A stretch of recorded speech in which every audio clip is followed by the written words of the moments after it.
Mahusiano ya Salman Khan na Aishwarya Rai yamekuwa yakigonga vichwa vya habari kwa miaka mingi sana. Wawili hao walipendana wakati wakishiriki filamu ya Hum Dil De Chuke Sanam, na walipendana kiasi cha kuwa tayari kufunga ndoa. Hata hivyo, haikuchukua muda, mambo yakageuka kuwa mabaya. Aisa kya guna kiya to lut gaye, lut gaye. Ilifika hatua Aish alimshtaki Salman kwa kumnyanyasa kwa maneno, kimwili na kihisia, jambo ambalo lilipelekea kuvunjika kwa uhusiano wao. Pia ilidaiwa kuwa wakati ana mahusiano na Aish, Salman alikuwa anatoka kisiri na mwigizaji mwingine aitwaye Preity Zinta.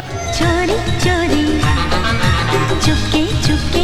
Simu ya Salman Khan ilikuwa inarekodiwa baada ya mazungumzo yake na Aishwarya Rai, na kile kilichorekodiwa kilisikilizishwa moja kwa moja kwenye vituo vya televisheni. Kila kitu kiliharibika pale Hindustan Times walipotoa mazungumzo hayo mnamo Agosti 28 mwaka 2001. Katika mazungumzo hayo, Salman alimtukana Aish na pia kumwambia kuhusu uhusiano wake wa kimapenzi na Preity Zinta wakati wa kutengeneza filamu ya Chori Chori Chupke Chupke. Yaani kwa lugha rahisi, alitaja mahusiano yake na Preity Zinta kama njia ya kumkomesha Aish. Rekodi hiyo ambayo ilidaiwa kuvuja ilisababisha ghasia nyingi na kushangaza tasnia nzima ya filamu. Sio hayo tu, baada ya kanda hiyo kuvuja, Preity ambaye alikuwa kwenye uhusiano mzuri na mfanyabiashara Nes Wadia alijikuta akiingia kwenye mgogoro mbaya na kuvunja mahusiano yake. Siku za baadaye sana, wataalamu wa kuchunguza mambo